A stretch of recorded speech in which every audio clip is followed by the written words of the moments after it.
खूप चांगले की चांगले प्रकारचं काम इथले कार्यकर्ते करते। आमचे अनेक वर्षापासून जे 4 वर्षापासून शिवसेनाचं काम करते कार्यकर्ते गडागडापर्यंत। आता साजिद कुरेशी गरीब पोरगा होता, ते नगरसेवक निवडून आला, उस्मान भाई निवडून आले, आमचे ज्ञानुभव तर खूप मतांना निवडून आले, चांगले रहमान भाई चांगले मतांना निवडून आले।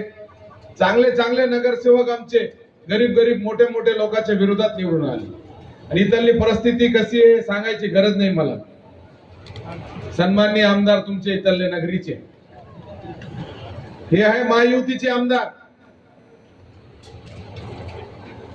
पण विधान परिषदची निवडणूक आली तो उभाटाचं काम करायचं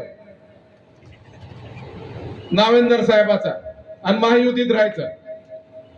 परभणीमध्ये पाथरीमध्ये काँग्रेसचा उपोषण असला, शिवसेनाची नगरपालिका तिथं जाऊन शिवसेनाचे विरोधात काँग्रेसला पाठिंबा द्यायचा आणि म्हणायचं महायुतीचा मी आमदार आहे। चांगले आमदार आहे बाबा तू महायुतीचे, सोबत राहायचं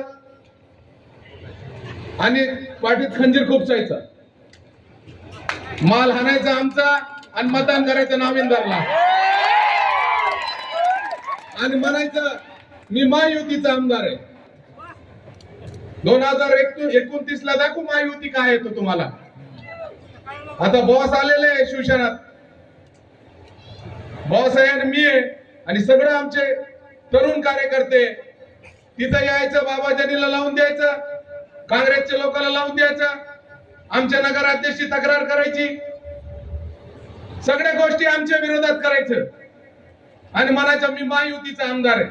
आम्ही एकनाथ शिंदे साहेबाला सांगितलं बाबा हे माणूस राहत नाही, जिल्हा परिषदला मला शिवसेनाचा जिल्हा परिषद अध्यक्ष करतो, जिल्हा परिषद अध्यक्ष शिवसेनाचा करतो म्हणलं। मी एकनाथ शिंदे साहेबाला म्हणलं साहेब हे माणूस ना शिवसेनाचा जिल्हा परिषद अध्यक्ष केला ना, तुमच्या घराची फरशी 1 महिना मी साफ करतो, मला सगळे काढून टाका माणसा तुम्ही। ते म्हणले असं कसं बोलतो तू? मी मला माहिती आहे ना, हे विधान परिषदला आम्ही याला इतकी मदत केली, आमदार केला हे माणसाला, विधानसभाला आमची ठोकली, आमच्याच विरोधात तिकीट। कुणी 1 महिन्यात आमदार झाल्यावर दुसऱ्या महिन्यात तिकीट मागते का? हे माणूस तयार आहे तिकीट घ्यायला। आणि जेव्हा अध्यक्ष व्हायची वेळ आली शिवसेनाची, सगळ्या राष्ट्रवादीचे माणसं फरार। मी मला साहेब काय झाला? मला माणूस पडून गेला, आम्हाला माहित होतं मला हे माणूस शिवसेनाला मोठा होऊ देणार नाही, याची परवर्ती शिवसेना मोठा व्हायची नाहीये।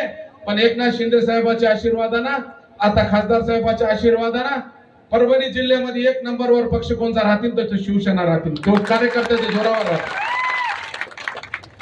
आज बघा सोनपेठ शहरात छत्रपती शिवाजी महाराजांचा विषय, मला निरपणे दादा हमेशा म्हणते की छत्रपती शिवाजी महाराजांचा पुतळा सोनपेठ शहरात बसायला पाहिजे। बाबा आम्ही तो राजकारणात नव्हतो, आम्हाला तो एकनाथ शिंदे साहेबांचा आशीर्वाद भेटला, श्रीकांत शिंदे साहेबांचा आशीर्वाद भेटला। आम्ही 4 वर्षात छत्रपती शिवाजी महाराजांचा पुतळा सेलू कार्नरला बसवून दाखविला आणि बॉसच्या हाताने अवरमान केलं पुतळ्याचा। सोनपेठ शहरामध्ये मी आता तिथला पुतळा तर मी बसविला, पण बॉसला विनंती करतो मी सगळे सोनपेठ शहराच्या वतीनं बॉसला विनंती करतो की सोनपेठ शहराचा पुतळा खासदार साहेब तुम्हाला विनंती करतो, मी साहेब तुम्हाला विनंती करतो सगळ्या लोकांच्या वतीनं सोनपेठचा पुतळा तुमच्या मार्गदर्शनाखाली बसावा, हे सगळ्याची भावना आहे। त्यामुळं सोनपेठचा पुतळा छत्रपती शिवाजी महाराजांचा ते बॉसच्या मार्गदर्शनाखाली आम्ही बसू। सोनपेठ शहराचा जे बी विकास असेल, आता नगर विकास खाता आमच्याकडे, खासदार आम्ही सन्माननीय खासदार साहेब आहे, मी सन्माननीय आमदार आहे, आम्ही दोघं मिळून सोनपेठ शहराचा सगळा विकास करू। सोनपेठवर जास्त लक्ष द्यायचं आम्हाला।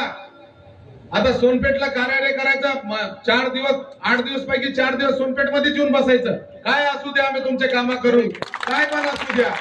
जसा महाराष्ट्राचे मुख्यमंत्री एकनाथ शिंदे साहेबांना जे पद्धतीत काम केलं, लाडकी बहीण योजना, तुम्हाला कोण न्याय दिला खरं सांगा? एकनाथ शिंदे साहेबांना न्याय दिला की नाही तुम्हाला? ताई दिला की नाही? खरं दिलं की नाही? लाडकी बहीण योजना सारखी योजना चालू केली। आज मुख्यमंत्री सहायता निधीच्या माध्यमातून 450 कोटी रुपये द्यायचं काम एकनाथ शिंदे साहेबांना दिलं। 80,000 लोकांचा जीव वाचवायचं काम एकनाथ शिंदे साहेबांना केलं। 1 रुपयात पीक विमा द्यायचं काम महाराष्ट्राचे मुख्यमंत्री एकनाथ शिंदे साहेब जेव्हा होते त्यांनी द्यायचं काम केलं. गोरगरिबाला खरा योजना कोणी आणली असेल तो महाराष्ट्राचे मुख्यमंत्री एकनाथ शिंदे साहेब जेव्हा होते त्यांनी आणले. हेच महाराष्ट्राचे उपमुख्यमंत्री 30 तारखेला येणार आहे आणि सन्माननीय खासदार साहेबांना सगळ्या कार्यक्रमाचं आयोजन केलेलं आहे. आणि आपले जे खासदार आहे आज जे पद्धतीत बॉस 17 वर्षापासून विरोधात होते आता सत्तेत आले. काहून बॉस आणि शिवसेना हे नातं काही वेगळा नाहीये. शिवसेना तळागाळापर्यंत न्यायचं काम परभणी जिल्ह्यामध्ये कोणी केलं असेल तो सन्माननीय खासदार साहेबांनी केला. शिवसेना आणि बॉस काही वेगळा नाहीये. अनेक वर्ष 25 वर्षापासून बॉसनं शिवसेना वाढवायचं काम परभणी जिल्ह्यामध्ये केलेलं आहे.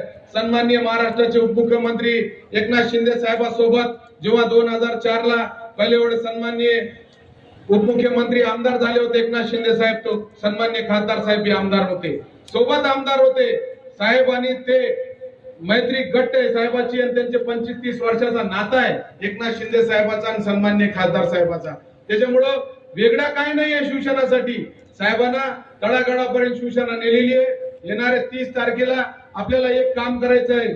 ताकदीनं आपल्याला ते कार्यक्रमची शोभा वाढवण्यासाठी एकनाथ शिंदे साहेबांना अनेक महाराष्ट्राच्या लोकांसाठी खूप योगदान दिलेलं आहे.